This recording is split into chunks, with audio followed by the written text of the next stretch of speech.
यदि एक अपराधी को अपराध करने दिया जाए तो उसका अधिक से अधिक पतन ही होता है। उसे अधर्म से रोकने में ही करुणा है पार्थ।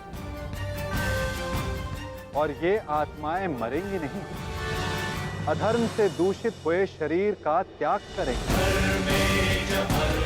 उस शरीर में प्रगति की संभावना अधिक होती है पार्थ। इस दृष्टि से तुम्हारा इन सब का वध करना उचित है।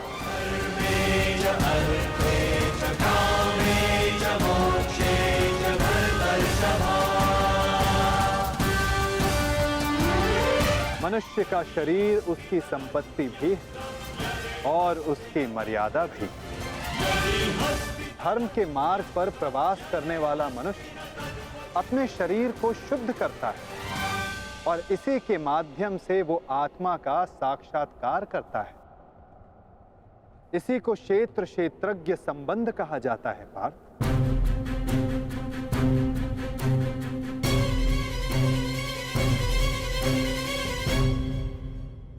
मैं इसका तात्पर्य नहीं जान पाया माधव।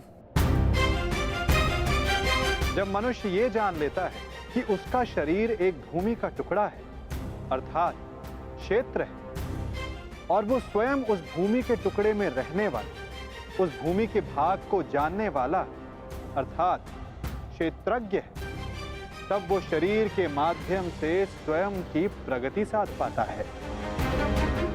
आत्मा शरीर में रहकर 3 गुणों का संतुलन करती है। वो तमस गुण को कम करके सत्व गुण को बढ़ाने का उपाय करती है और ईश्वर की भक्ति करके वो परमात्मा के साथ एक हो जाती है। भक्ति कैसे की जाती है माधव? क्या समर्पण ही भक्ति नहीं? नहीं पार्थ, समर्पण भक्ति का प्रथम चरण है। भक्ति किसी कार्य का नाम नहीं, भक्ति मनुष्य के मन की स्थिति का नाम है। मनुष्य के लिए आवश्यक है कि वो जाप ताप याग यज्ञ यम नियम योग स्वाध्याय से अपने अंतर को पवित्र रखे और परमात्मा को समर्पित रहे। अपने सारे कार्यों का फल, जीवन का प्रत्येक श्वास परमात्मा को समर्पित करता रहता है। यदि भक्ति केवल मन की स्थिति है तो जप तप आदि का क्या महत्व है माधव? जिस प्रकार आज का धुला हुआ पात्र कल को मलिन हो जाता है, ठीक उसी प्रकार मनुष्य का मन परमात्मा की भक्ति से बार बार विमुख हो जाता है पार्थ। इसलिए आवश्यक है कि मनुष्य जाप ताप स्वाध्याय के माध्यम से स्वयं को निरंतर स्मरण करवाता रहे कि उसका जीवन परमात्मा को समर्पित है। भक्ति का केवल एक ही सार है पार्थ कि मनुष्य अपना सारा जीवन परमात्मा को अर्पित करके भक्ति करता रहे और सत्व गुण से युक्त संपत्ति को संभाल कर रखे। सत्व गुणी संपत्ति किसे कहा जाता है माधव? अहिंसा सत्यम अक्रोध त्यागा शांति रपय सुनम दया भूतेषु अलोलुत्वम मार्दवम प्रियचापन तेज क्षमा धृति शौचम अद्रोहो नातिमानिता भवन्ति संपदम दैव अभिजातस्य भारत। बिना कारण तथा स्वार्थ के हेतु हिंसा करना अधर्म है पार्थ। अहिंसा ही वास्तव में परम धर्म है।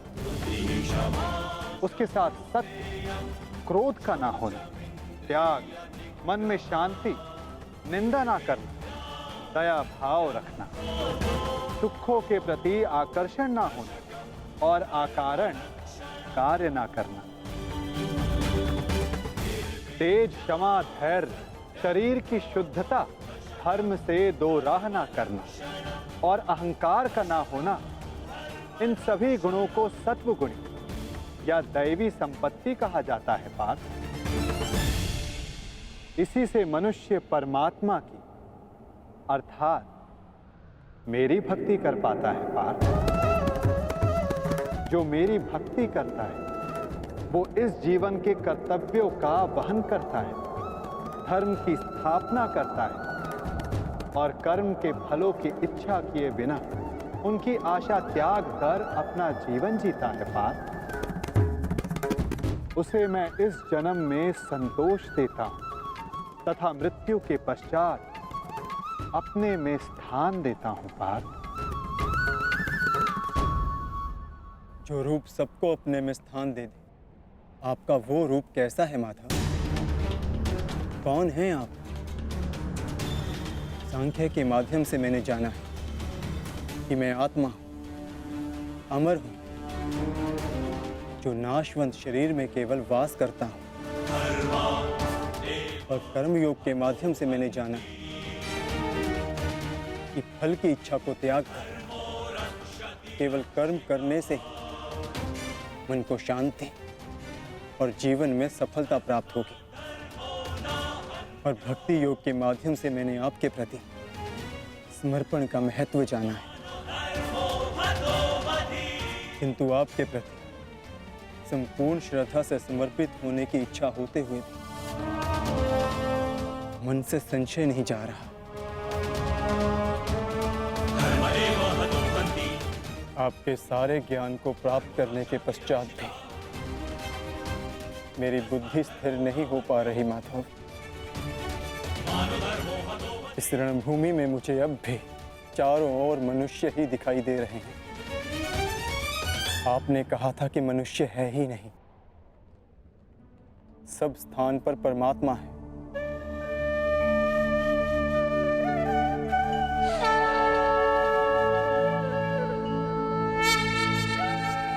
तो उस परमात्मा का रूप मुझे दिखाइए माधव, और मेरे सारे संदेहों का नाश कीजिए।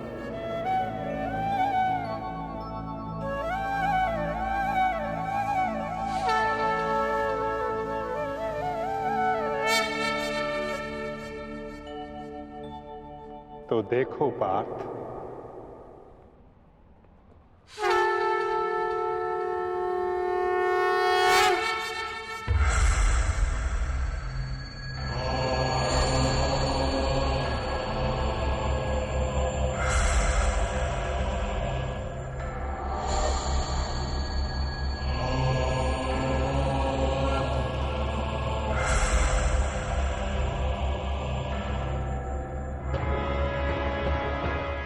माधव,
सांख्य योग से कर्म योग की, कर्म योग से भक्ति योग की और भक्ति योग से ज्ञान योग की प्राप्ति होती है पार्थ।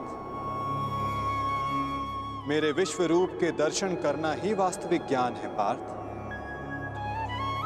विश्व में यही एक ज्ञान सारे ज्ञानों का तथा विज्ञानों का आधार है। यही एक ज्ञान है जो मुक्ति प्रदान करता है। देवताओं को जो दर्शन सरलता से नहीं प्राप्त होता, ऐसा मेरा वास्तविक रूप मैं तुम्हें दिखा रहा हूं पार्थ।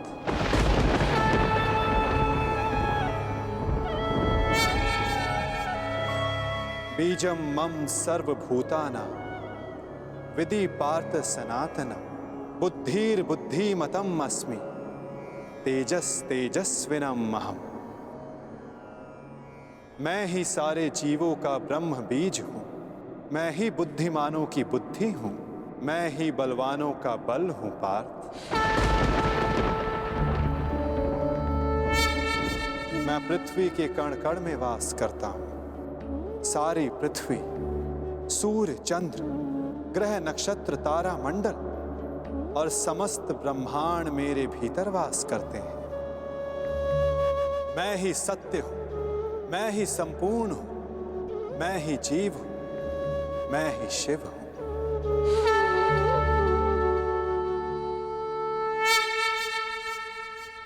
अक्षरों में आकार हूं, वेदों में सामवेद हूं, देवों में इंद्र हूं, प्राणियों में चेतना हूं, रुद्रों में शंकर हूं, हवन में अग्नि हूं, धन में कुबेर हूं, पर्वतों में सुमेरु हूं, ऋषियों में भृगु हूं, ध्वनियों में ओमकार हूं, यज्ञों में जाप हूं, वृक्षों में पीपल हूं, कीर्ति मैं ही हूं, बुद्धि में स्मृति, मेघा और क्षमा मैं ही हूं, गंधर्वों में चित्ररथ हूं, देव ऋषियों में नारद हूं, मुनि में कपिल हूं, अश्वों में उच्च अश्व हूं, गजों में ऐरावत हूं, पशु में सिंह, पक्षियों में गरुड़ हूं, मनुष्यों में राजा हूं, शस्त्रों में वज्र हूं, गायों में कामधेनु हूं, सर्पों में वासुकी हूं, शेषनाग हूं। मैं वरुण देव, वायु, यमराज, श्री राम और पवित्र गंगा मैं ही हूं।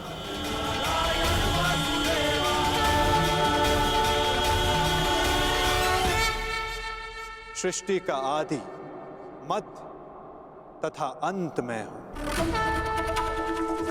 ब्रह्म विद्या हूं, महाकाल हूं, ब्रह्म हूं, प्रभाव हूं।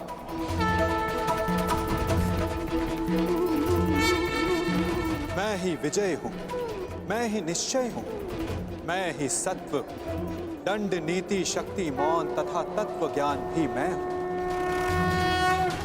वासुदेव हूं, अर्जुन हूं, वेद व्यास हूं, ऐसा कोई स्थल नहीं जहां मैं नहीं पार।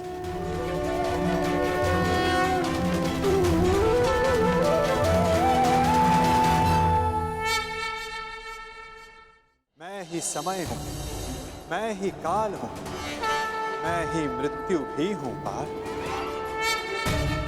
और यहां उपस्थित सभी मनुष्यों की मृत्यु बन के भी मैं ही खड़ा हूं पार। यदि तुम शस्त्र नहीं उठाओगे तब भी मैं इन सब का नाश कर दूंगा। अपने मोह को त्यागो पार्थ, अपने कर्तव्य को देखो, धर्म का भार उठाओ, अपना गांडीव उठाओ और सर संधान करो पार्थ। युद्ध करो, युद्ध करो पार्थ।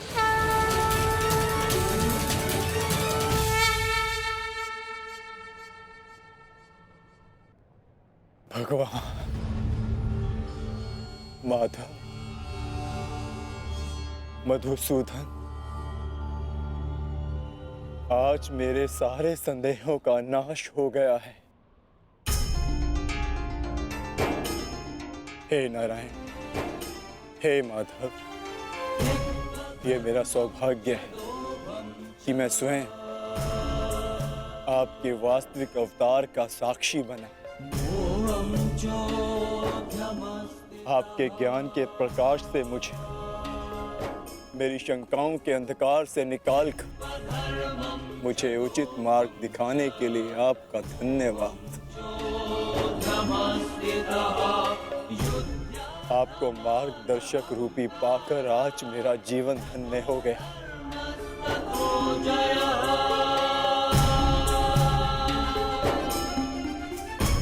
अब मैं आपसे विनती करता हूं कि आप अपने वासुदेव कृष्ण रूपी अवतार में पुनः लौट आइए और मैं वचन देता हूं कि मैं अर्जुन पूर्ण रूप से आप पर विश्वास करके अपने कर्तव्य का पालन करूंगा।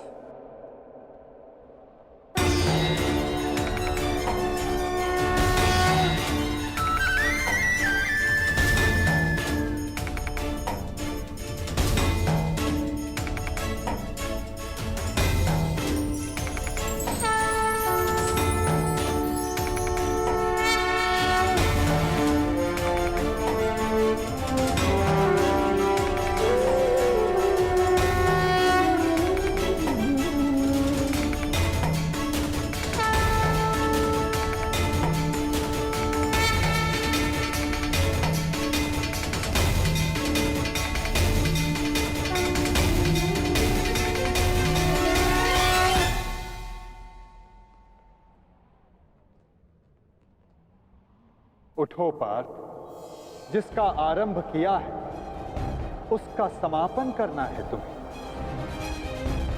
इस अधर्म का नाश करके नया प्रारंभ करना है तुम्हें अपना कर्तव्य पूर्ण करना है पार्थ। उठो।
जिसका आरंभ किया है उसका समापन करना है तुम्हें। इस अधर्म का नाश करके नया प्रारंभ करना है तुम्हें अपना कर्तव्य पूर्ण करना है पार्थ।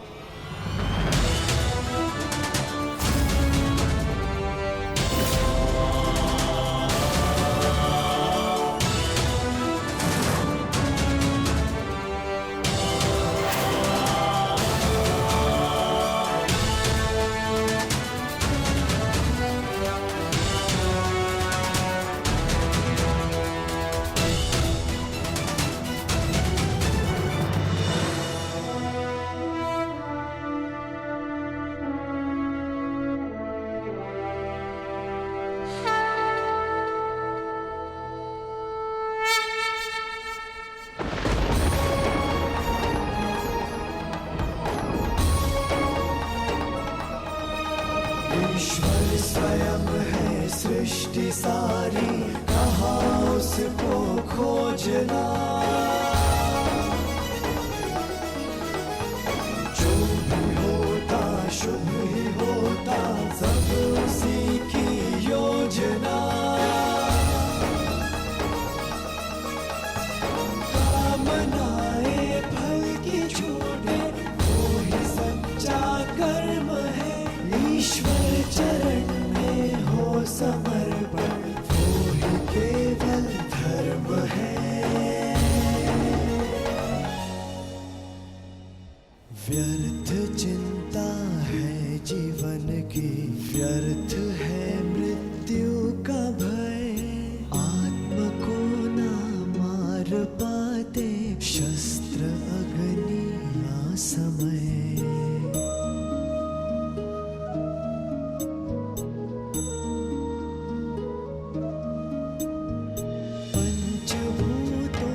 चलते रहते हाथ है।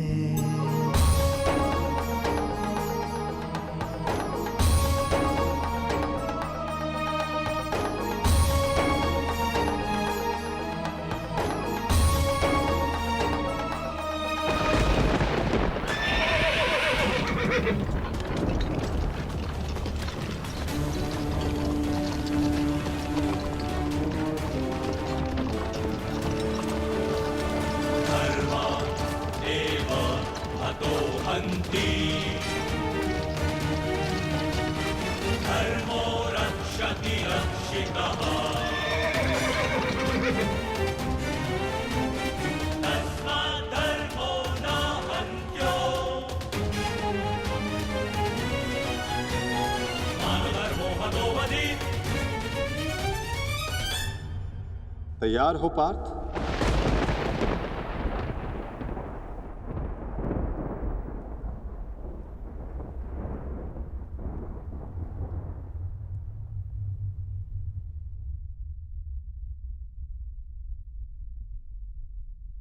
जी माधव।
क्या हुआ संजय? युद्ध आरंभ हुआ कि नहीं?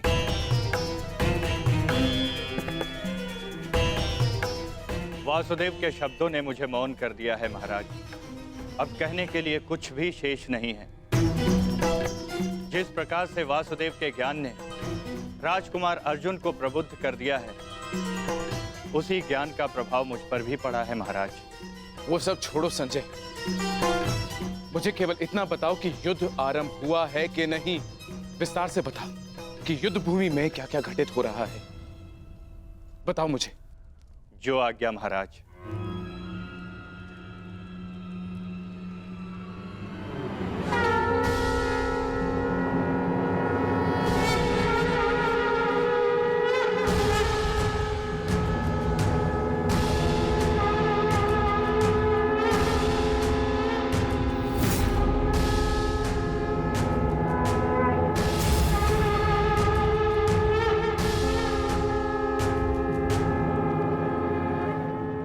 युद्ध का शंखनाद हो चुका है महाराज।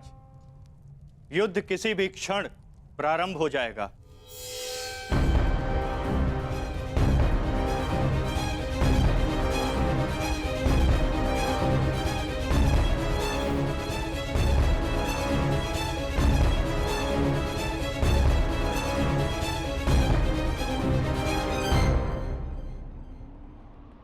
देखो इन मूर्खों को, इन्हें लगता है कि ये हम पर आक्रमण करके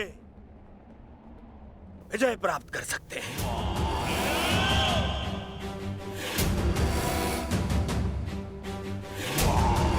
हम पर हावी हो सकते हैं, विजय प्राप्त कर सकते हैं हम पर। परंतु वास्तविकता तो ये है कि ये हमारे खेमे की आधी सीमा भी पार नहीं कर पाएंगे। हाँ, और क्या? शीघ्र ही इन्हें इनकी सबसे बड़ी भूल की अनुभूति हो जाएगी। पछताएंगे, ये सब पछताएंगे। दया की भीख मांगेंगे ये सब जो हमारे विरुद्ध खड़े हैं। पांडु पुत्र, तुम्हारी भूल है भ्राता दुर्योधन। और हां, मैं वचन देता हूं कि आज सूर्यास्त होने से पहले तुम्हारे रथ पर लगी हस्तिनापुर की पताका को मैं अपने अधीन कर लूंगा।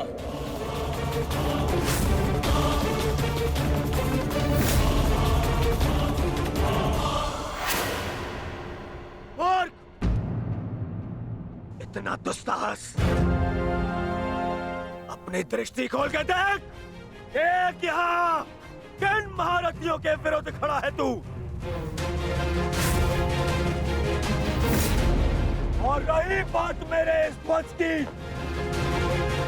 तो यदि तुम ऐसा करने में सफल रहे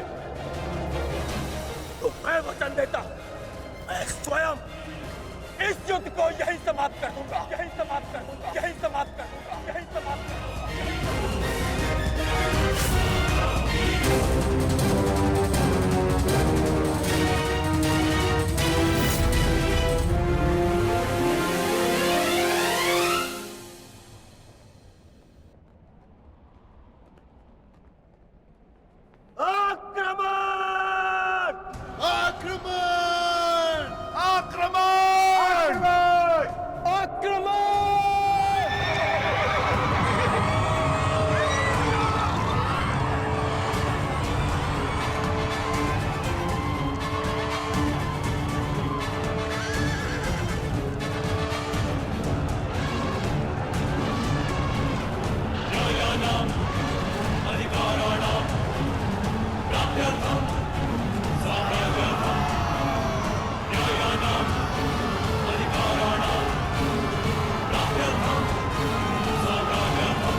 अब युद्ध का आरंभ हो चुका है महाराज।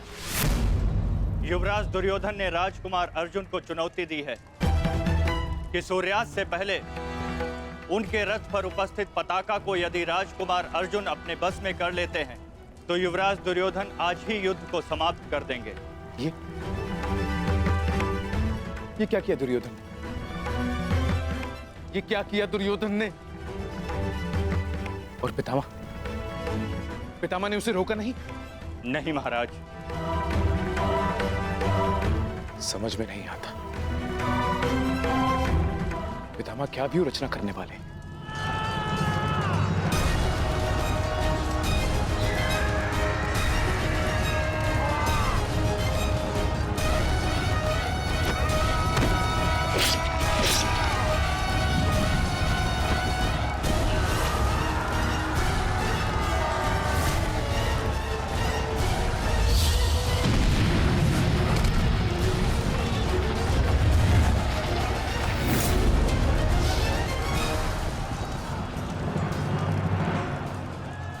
देख रहे हैं पितामह, पांडवों की सेना वज्रव्यूह का रूप धारण करके आगे बढ़ रही है।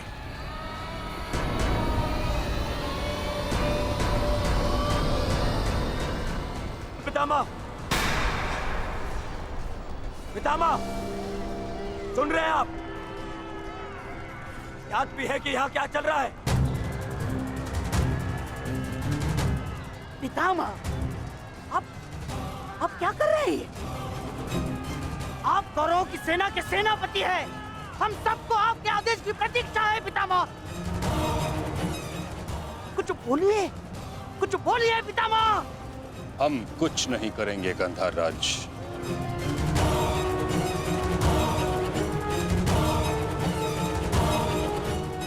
दुर्योधन,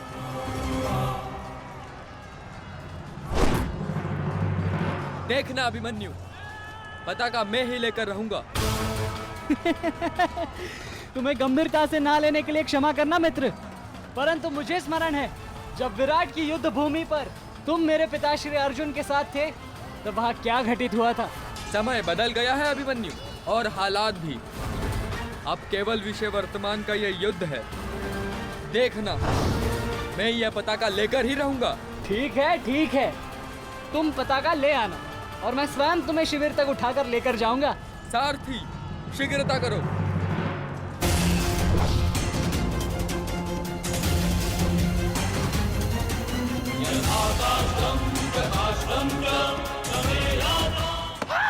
साथी, रथ को आगे बढ़ाओ, चलो।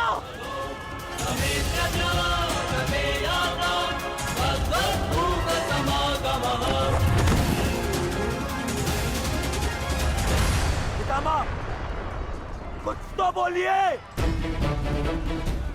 अब मौन क्यों है? कुरुक्षेत्र में प्रवेश के पश्चात तो आपने वचन दिया था, वो याद है आपको? मुझे अपना दिया हुआ हर एक वचन स्मरण है दुर्योधन। तुम्हें मुझे स्मरण कराने की कोई आवश्यकता नहीं।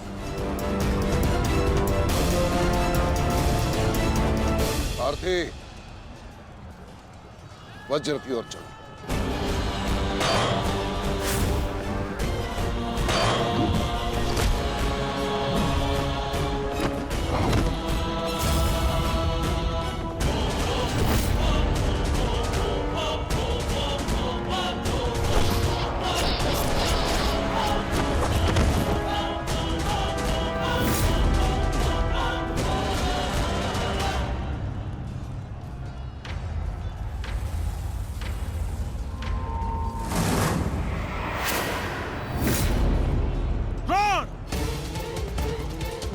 तुम्हारे और मेरे बीच जो कुछ भी हुआ उसके लिए हम एक दूसरे को क्षमा कर चुके हैं, किंतु अब मेरे पास तुम्हारे साथ युद्ध करने का कोई भी कारण शेष नहीं है। कारण है द्रुपद, तुम्हारी पुत्री द्रौपदी का वस्त्र हरण।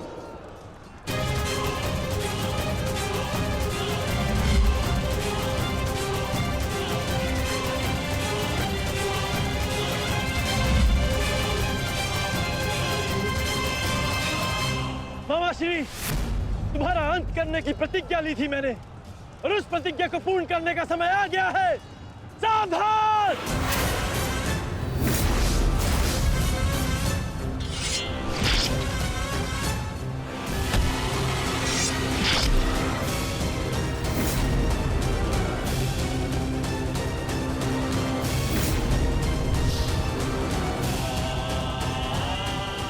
सावधान द्रोण!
युद्ध से पूर्व एक शिष्य के लिए उसके गुरु का आशीर्वाद लेना अनिवार्य है।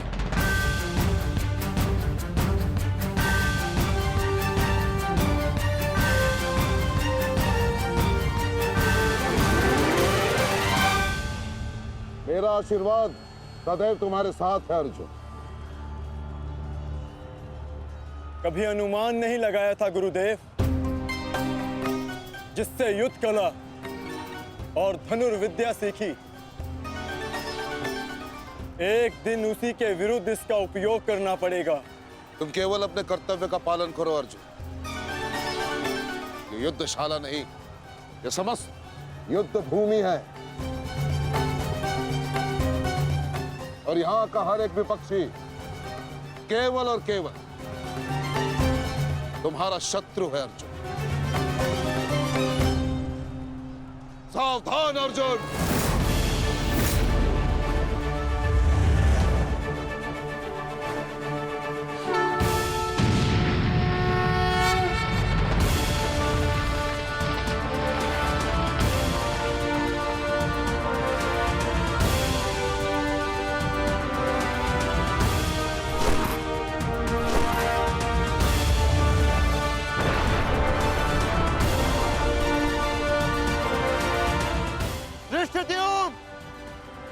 गुरु द्रोण अर्जुन के मार्ग में आ रहे हैं। वज्र के आगे बढ़ने के लिए अर्जुन के मार्ग की बाधा हटानी होगी। जाओ, जाके अर्जुन की सहायता करो, जल्दी।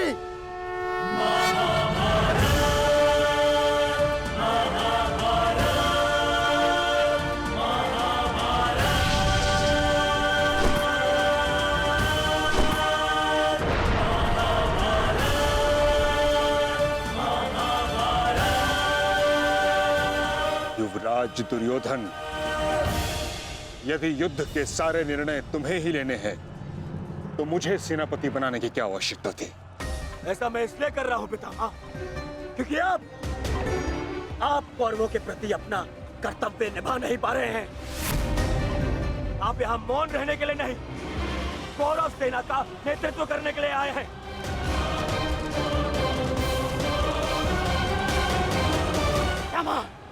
पांडव सेना हम पर हावी हो रही है और पांडव सेना पर आक्रमण करने के लिए आप हमें रणनीति क्यों नहीं बता रहे हैं? बताइए। स्मरण है ना पितामह आपको, यदि दुर्योधन के रथ की पताका अर्जुन के हाथ में लग गई तो हम ये युद्ध हार जाएंगे महामहिम, हार जाएंगे। कुछ कीजिए।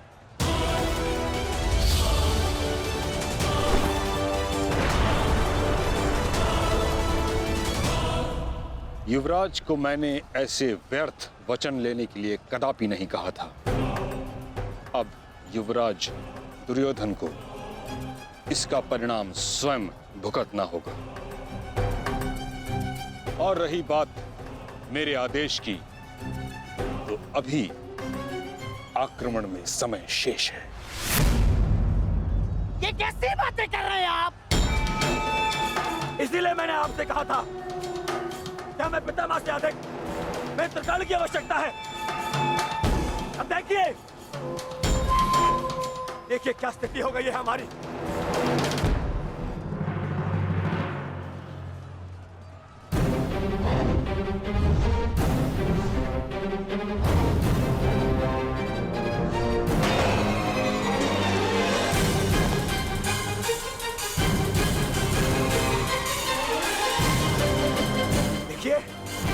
देखिए कैसे मौन खड़े, ऐसे चलता रहा, ये तो हम शीघ्र ही हार जाएंगे।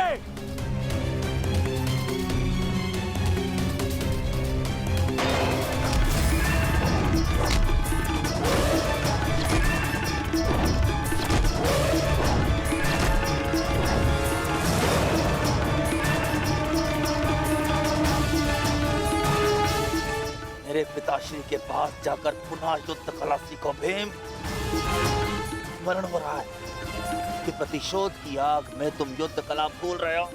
यदि तुम मेरे हाथों जीवित बच का शोध थामा तो मैं अवश्य ऐसा करूंगा।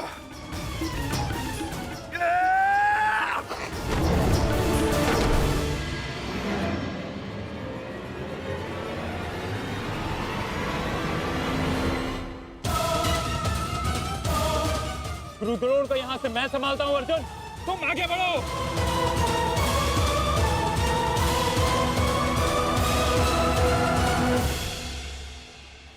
आगे बढ़ने का समय आ गया है पार्थ। द्रोणाचार्य के साथ युद्ध करके हमारा समय व्यर्थ हो रहा है। हमें अपने वज्र को उचित स्थान पर पहुंचाना अति आवश्यक है पार्थ।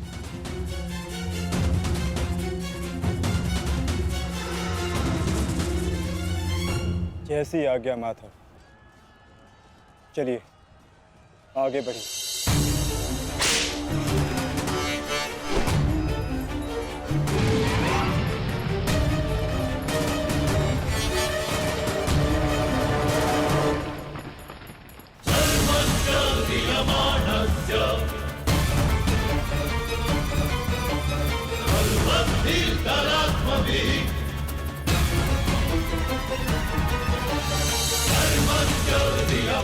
मेरे होने वाले सम्राट, शत्रु का वज्र आगे बढ़ रहा है। यदि हमने कुछ नहीं किया तो हमारे लिए समस्या उत्पन्न हो सकती है।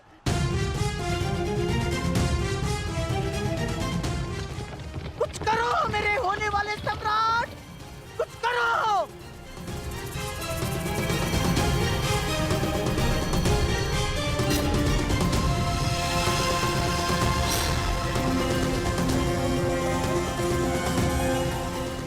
काश अभी मेरा मित्र मेरे साथ होता। मुझे तुम्हारी आवश्यकता है मित्र, आवश्यकता है तुम्हारी।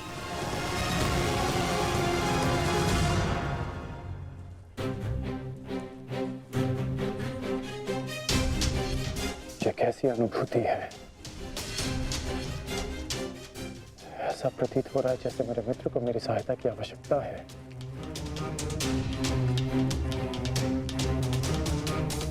मुझे क्षमा कर दो मित्र, जब तुम्हें मेरी सबसे अधिक आवश्यकता है तभी मैं तुम्हारे साथ नहीं हूं।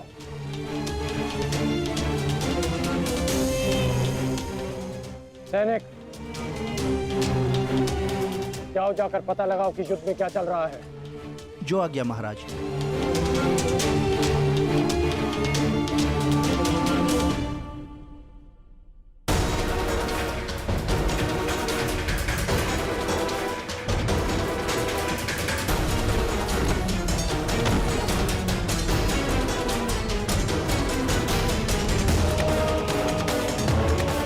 शत्रु बहुत निकट आ रहा है, बहुत निकट आ रहा है शत्रु।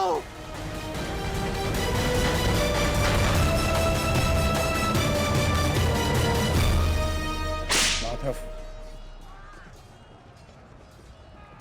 वो रहा दुर्योधन। उसे बंदी बनाने का समय आ गया है।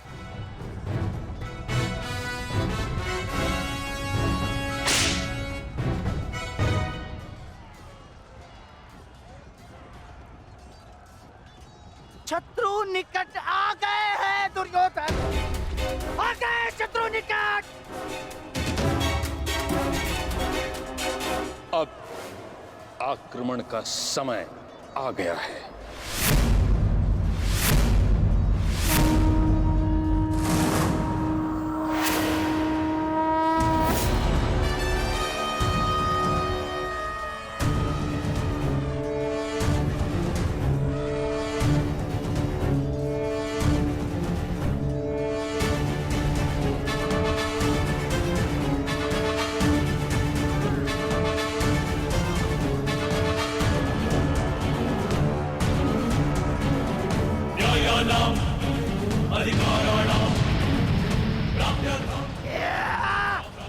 आओ, आओ मेरे प्यारे बंधु, आजा।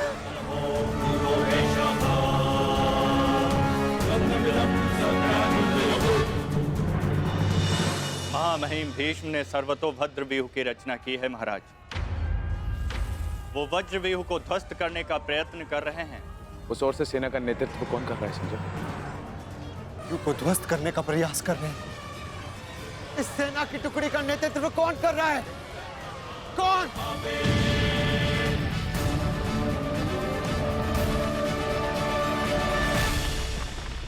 वज्र पर चारों ओर से आक्रमण कर दिया गया है।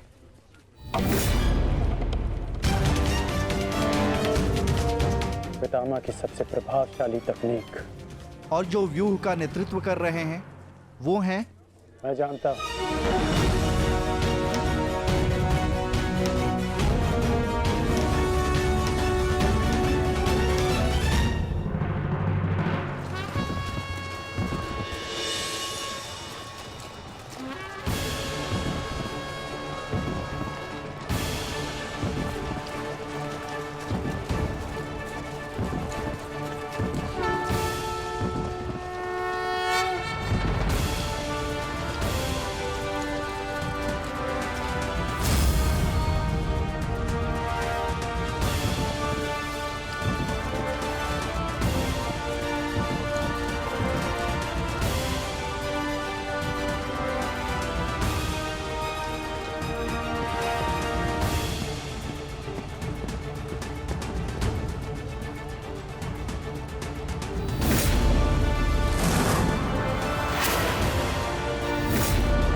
जैसा पिता वैसा पुत्र। अद्भुत वृषसेन।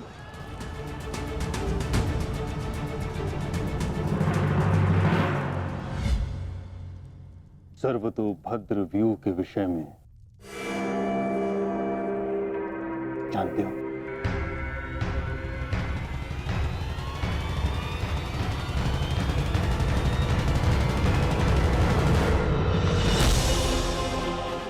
जी महामहिम, पिताश्री ने आपकी इस रणनीति के विषय में अवगत कराया था।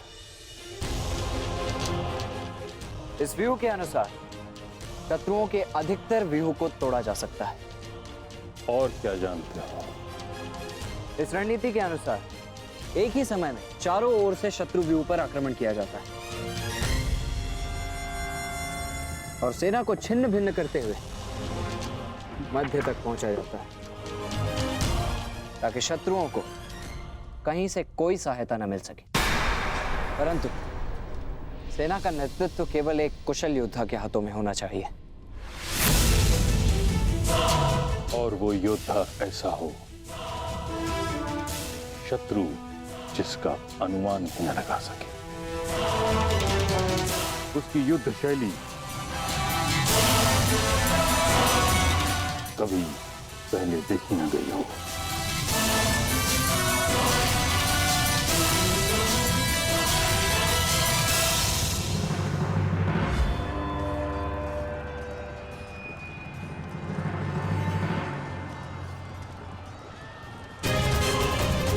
आक्रमण करो वत्स।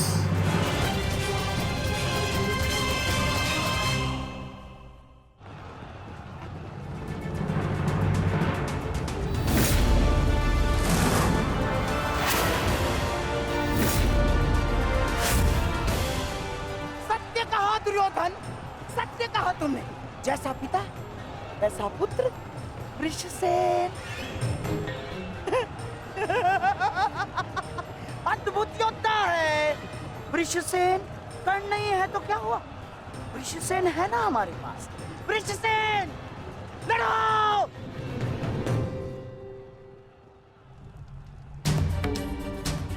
युद्ध भूमि में अब क्या हो रहा है संजय? महामहिम भीष्म के आदेश के अनुसार अंगराज कर्ण के पुत्र वृषसेन सर्वतोभद्र व्यूह का नेतृत्व कर रहे हैं महाराज।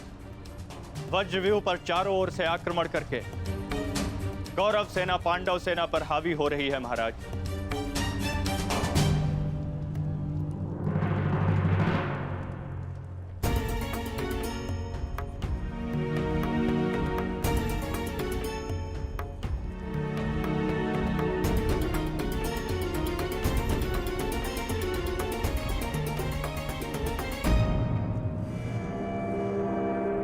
जब तक मैं युद्ध भूमि में हूं तब तक कर्ण युद्ध भूमि से दूर रहेगा।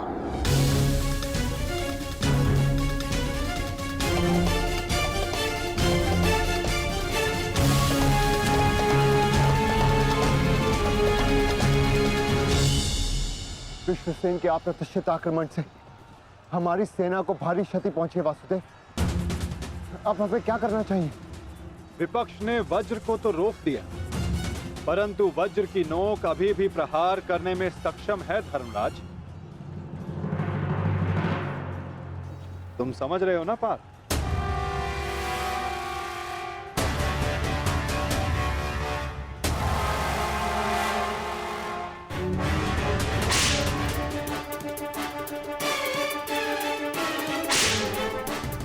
ये क्या कर रहा है? तुम्हारी मूर्खता का लाभ उठा रहा है दुर्योधन।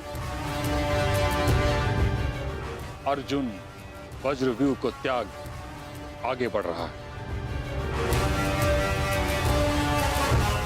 हमने उनके वज्रव्यूह को तो निष्क्रिय कर दिया है दुर्योधन, परंतु अर्जुन ये जानता है कि तुम्हारे रथ पर लगी पताका यदि उसके हाथ लगी तो यह युद्ध समाप्त हो जाएगा। इसलिए उसका लक्ष्य केवल तुम हो।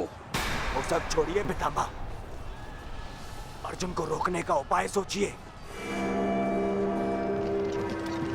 इसका उपाय है मेरे पास। पार्थ, वो देखो, गंगा पुत्र तुम्हारी ओर तुम्हें रोकने आ रहे हैं। उनसे द्वंद्व करके हमारा समय व्यर्थ होगा और सूर्यास्त होने में बस कुछ ही समय शेष है पार्थ।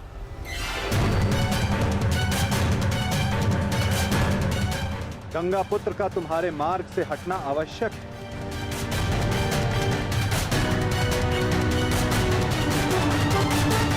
संकेत भेजो पार्थ कि कोई और इन्हें रोकने आ सके।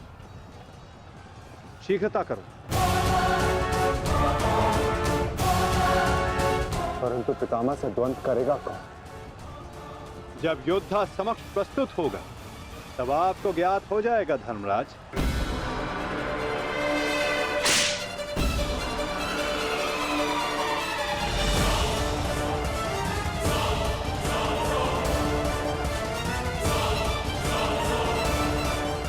यह अर्जुन नहीं तो कौन है?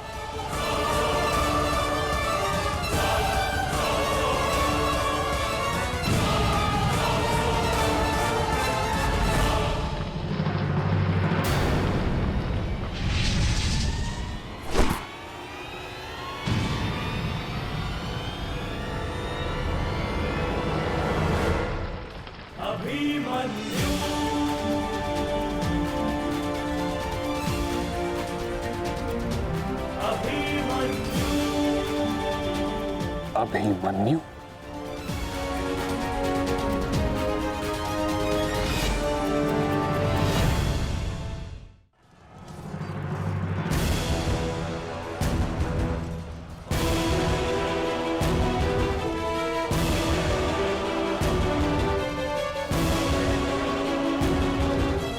प्रणिपात प्रपितामह। कल्याण हो पुत्र।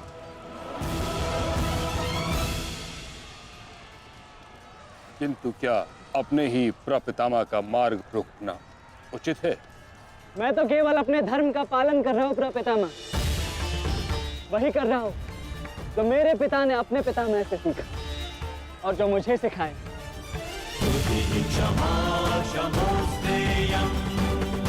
उचित कहा पुत्र। यह युद्ध ही ऐसा है, यह भूमि ही ऐसी है। यहाँ द्वंद्व के पालन हेतु अपनों के साथ ही द्वंद्व करना पड़ रहा है।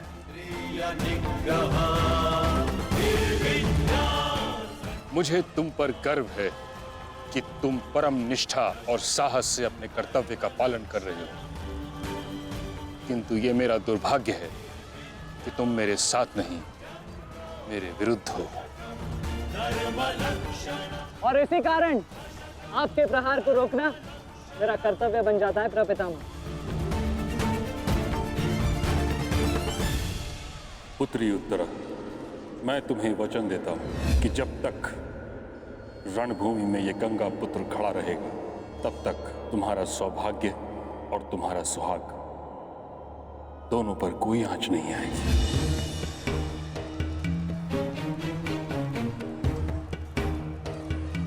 स्नेह और प्रेम के अतिरिक्त तुम्हें देने के लिए मेरे पास कुछ भी नहीं, और इसके चलते मैंने तुम्हारी अर्धांगिनी उत्तरा को वचन दिया था कि जब तक मैं युद्ध भूमि में हूं, तुम्हारे प्राण को संकट में नहीं आने दूंगा।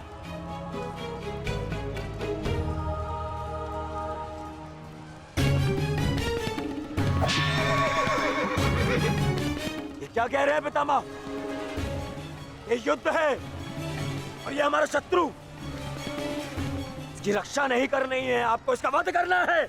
मुझे भली भांति स्मरण है दुर्योधन कि मुझे क्या करना है और क्या नहीं। तुम्हारी ओर से युद्ध करना मेरा कर्तव्य है, परंतु किसका वध करना है और किसका नहीं, यह मेरा निजी अधिकार है। पितामह, यदि आप इसी प्रकार पांडवों के मोह और वचनों से बंधे रहेंगे तो हम ये युद्ध हार जाएंगे पितामह। और यदि ऐसा हुआ तो उसके दोषी केवल आप और आपके ये वचन होंगे। मेरे सामने से चले जाओ पुत्र। क्षमा कीजिए पितामह, जिस प्रकार मेरे प्रति आपका प्रेम भाव आपको मुझ पर आक्रमण करने से रोक रहा है, उसी प्रकार मेरे परिवार के प्रति ये मेरा कर्तव्य है कि मैं आपको आगे बढ़ने ना दूं। मैं तुमको क्षति नहीं पहुंचा सकता पुत्र, परंतु इसका अर्थ ये नहीं कि मैं आगे नहीं बढ़ सकता। सारथी,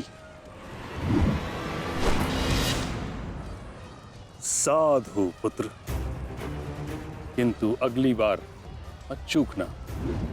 प्रपितामह, या तो द्वंद कीजिए या समर्पण कीजिए।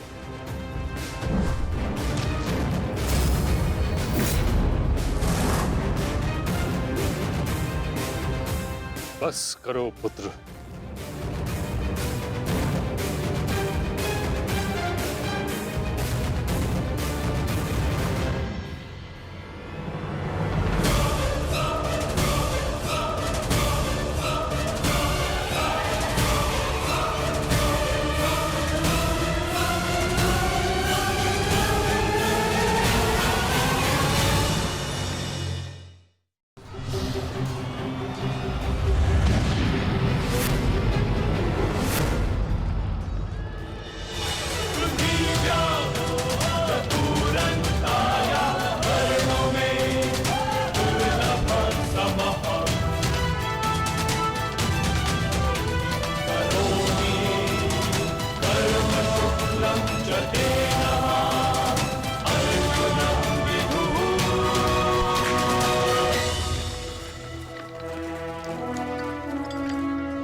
गुरुदेव, युद्ध से पूर्व एक शिष्य के लिए उसके गुरु का आशीर्वाद लेना अनिवार्य है।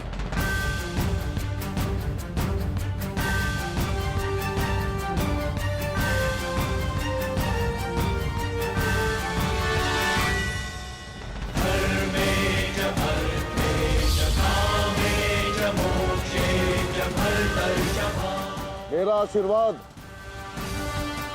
सदैव तुम्हारे साथ है अर्जुन।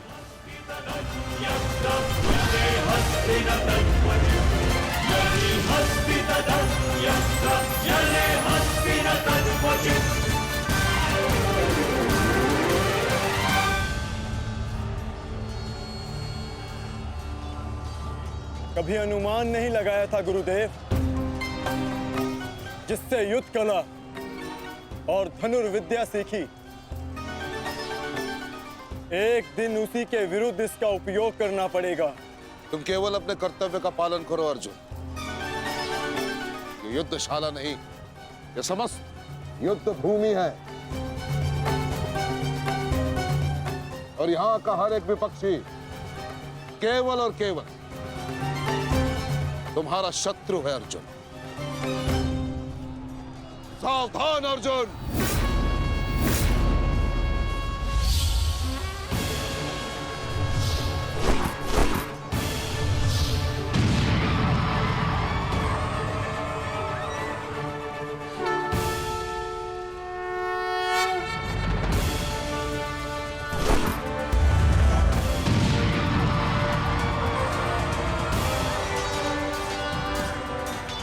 ऋषिद्युम्न, गुरु द्रोण अर्जुन के मार्ग में आ रहे हैं।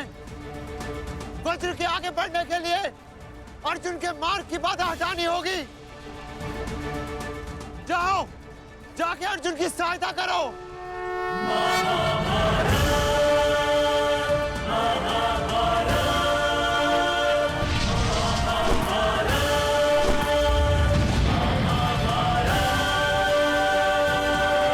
सारथी, रथ आगे लो। युवराज दुर्योधन, यदि युद्ध के सारे निर्णय तुम्हें ही लेने हैं तो मुझे सेनापति बनाने की क्या आवश्यकता थी? ऐसा मैं इसलिए कर रहा हूं पितामह, क्योंकि आप कौरवों के प्रति अपना कर्तव्य निभा नहीं पा रहे हैं। आप यहाँ मौन रहने के लिए नहीं, कौरव सेना का नेतृत्व करने के लिए आए हैं। पितामह, पांडव सेना हम पर हावी हो रही है और पांडव सेना पर आक्रमण करने के लिए आप हमें रणनीति क्यों नहीं बता रहे हैं? बताइए। स्मरण है ना पितामह आपको, यदि दुर्योधन के रथ की पताका अर्जुन के हाथ में लग गई तो हम ये युद्ध हार जाएंगे महामहिम, हार जाएंगे। कुछ कीजिए।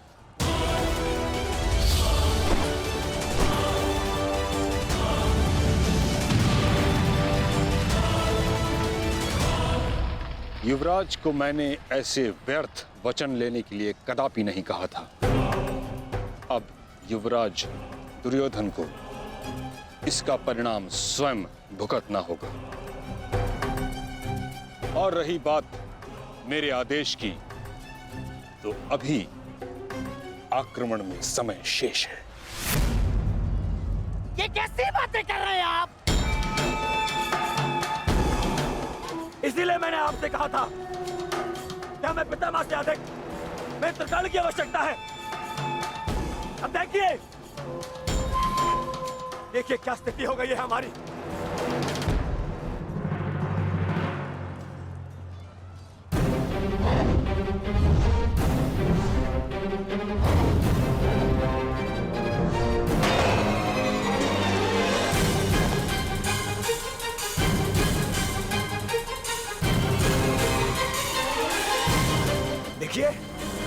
देखिए कैसे मौन खड़े,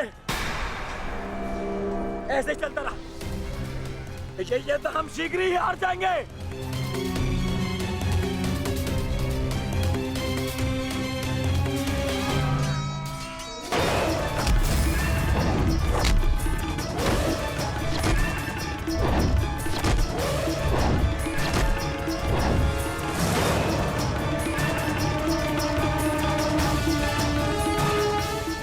मेरे पिताश्री के पास जाकर पुनः युद्ध कला सीखो भीम।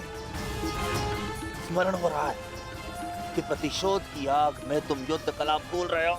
यदि तुम मेरे हाथों जीवित बचकर शोध थामा तो मैं अवश्य ऐसा करूंगा।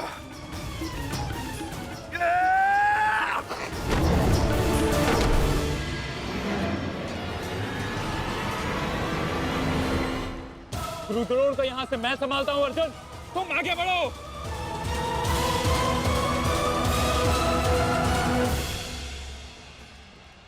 आगे बढ़ने का समय आ गया है पार्थ। द्रोणाचार्य के साथ युद्ध करके हमारा समय व्यर्थ हो रहा है। हमें अपने वज्र को उचित स्थान पर पहुंचाना अति आवश्यक है पार्थ। जैसी आज्ञा माता। चलिए आगे बढ़िए।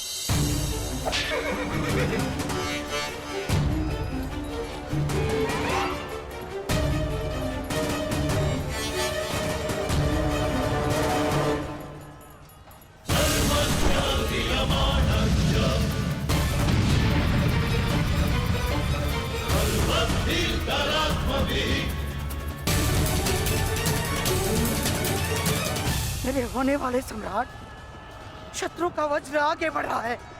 यदि हमने कुछ नहीं किया तो हमारे लिए समस्या उत्पन्न हो सकती है।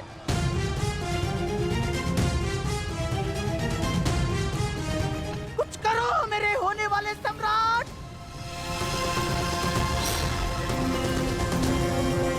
काश भी मेरा मित्र मेरे साथ होता। मुझे तुम्हारी आवश्यकता है मित्र। आवश्यकता है तुम्हारी।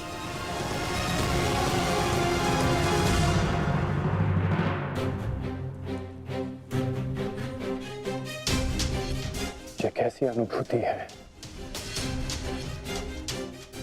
ऐसा प्रतीत हो रहा है जैसे मेरे मित्र को मेरी सहायता की आवश्यकता है।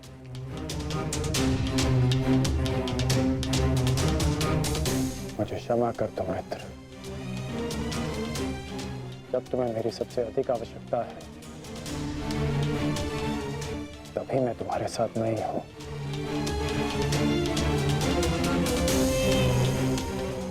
सैनिक, जाओ जाकर पता लगाओ कि युद्ध में क्या चल रहा है। जो आज्ञा महाराज।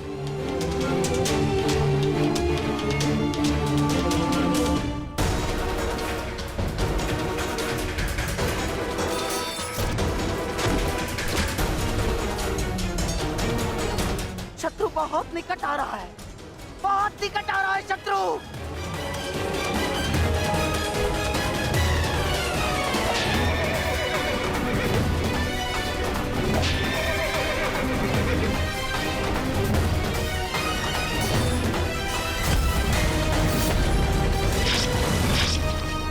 माधव, वो रहा दुर्योधन। उसे बंदी बनाने का समय आ गया है।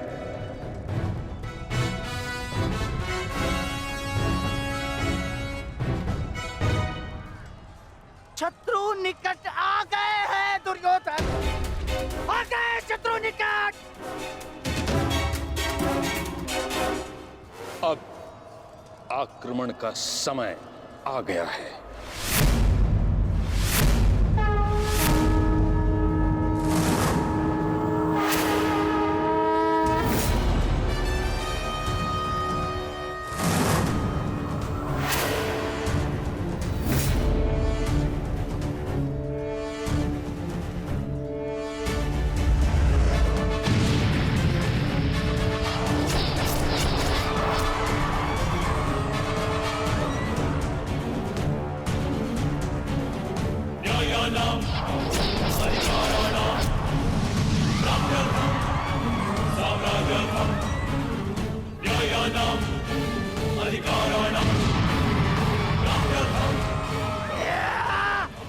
आओ, आओ मेरे प्यारे बांजो, आजा।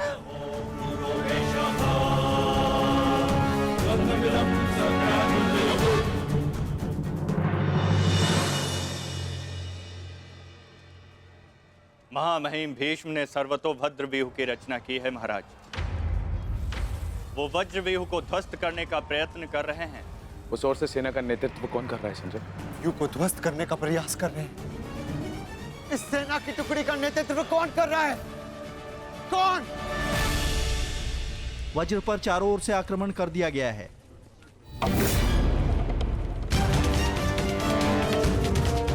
पितामह की सबसे प्रभावशाली तकनीक। और जो व्यूह का नेतृत्व कर रहे हैं वो हैं? मैं जानता हूं।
जैसा पिता वैसा पुत्र। अद्भुत, अद्भुत वृषसेन। जैसा पिता वैसा पुत्र। अद्भुत वृषसेन। सत्य कहा दुर्योधन, सत्य कहा तुमने। जैसा पिता वैसा पुत्र वृषसेन। अद्भुत योद्धा है वृषसेन। कर्ण नहीं है तो क्या हुआ, वृषसेन है ना हमारे पास। वृषसेन लड़ो।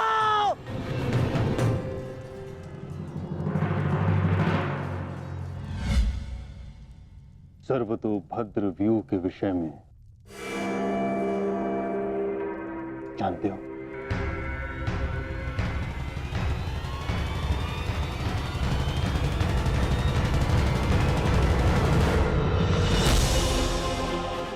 जी महामहिम, पिताश्री ने आपकी इस रणनीति के विषय में अवगत कराया था। इस व्यू के अनुसार शत्रुओं के अधिकतर व्यूह को तोड़ा जा सकता है। और क्या जानते हो? इस रणनीति के अनुसार एक ही समय में चारों ओर से शत्रु व्यूह पर आक्रमण किया जाता है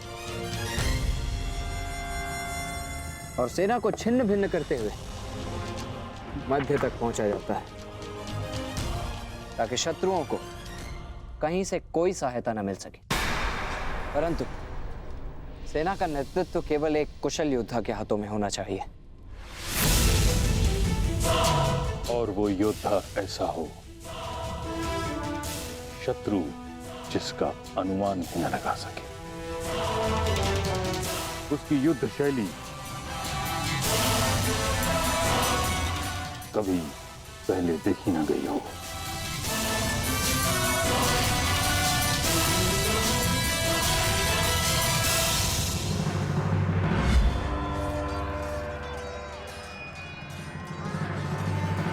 आक्रमण करो वत्स।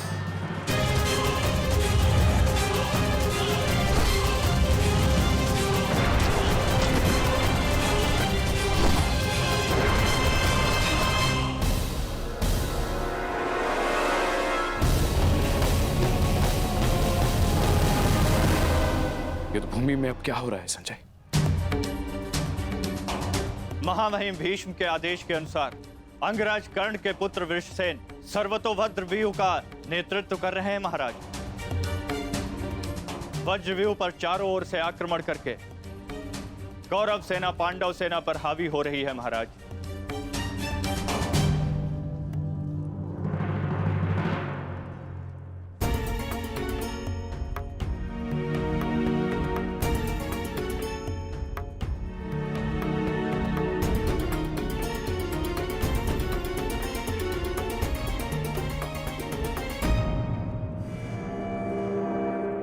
जब तक मैं युद्ध भूमि में हूं तब तक कर्ण युद्ध भूमि से दूर रहेगा।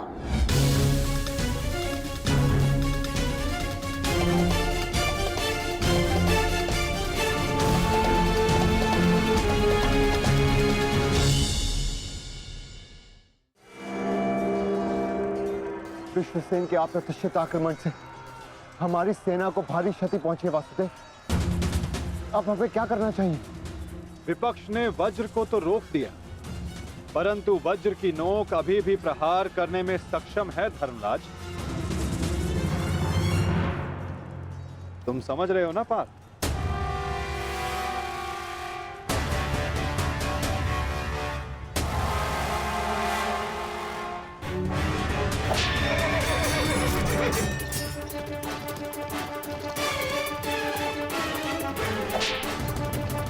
ये क्या कर रहा है? तुम्हारी मूर्खता का लाभ उठा रहा है दुर्योधन। अर्जुन वज्रव्यूह को त्याग आगे बढ़ रहा है।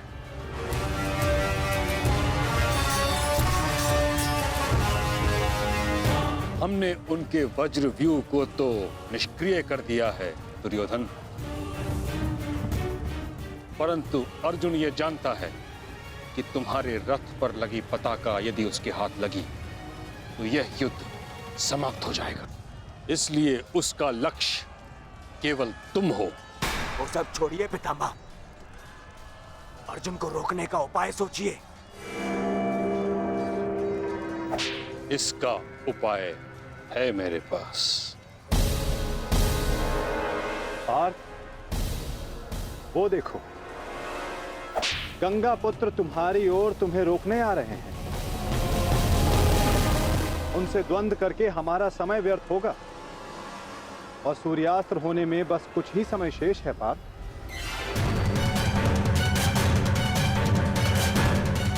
गंगा पुत्र का तुम्हारे मार्ग से हटना आवश्यक है।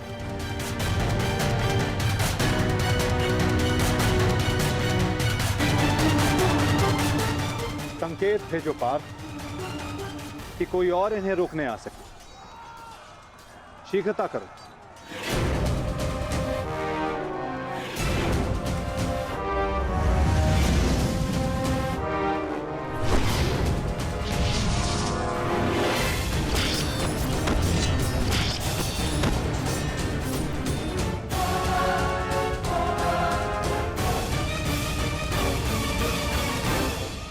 परंतु पितामह से द्वंद्व करेगा कौन? जब योद्धा समक्ष प्रस्तुत होगा तब आपको ज्ञात हो जाएगा धर्मराज।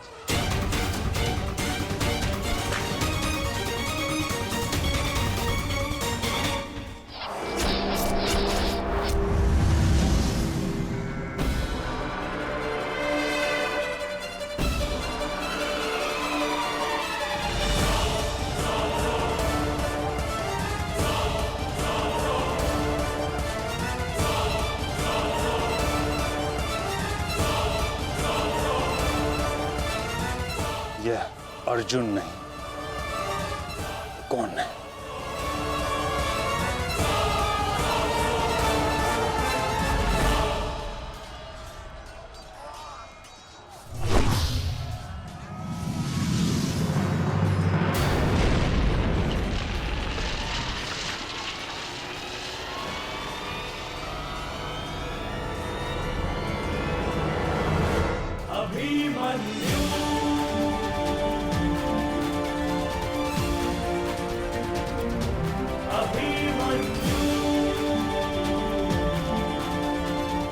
अभिमन्यु?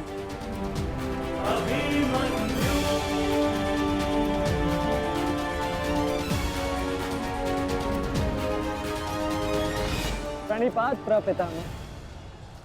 कल्याण हो पुत्र।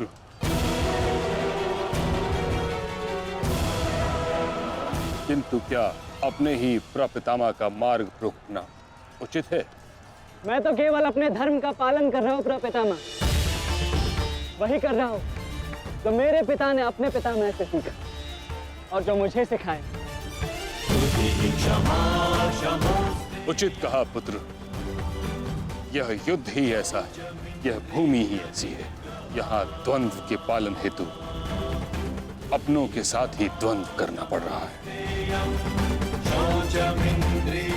मुझे तुम पर गर्व है कि तुम परम निष्ठा और साहस से अपने कर्तव्य का पालन कर रहे हो, किंतु ये मेरा दुर्भाग्य है कि तुम मेरे साथ नहीं, मेरे विरुद्ध हो। और इसी कारण आपके प्रहार को रोकना मेरा कर्तव्य बन जाता है प्रपितामह।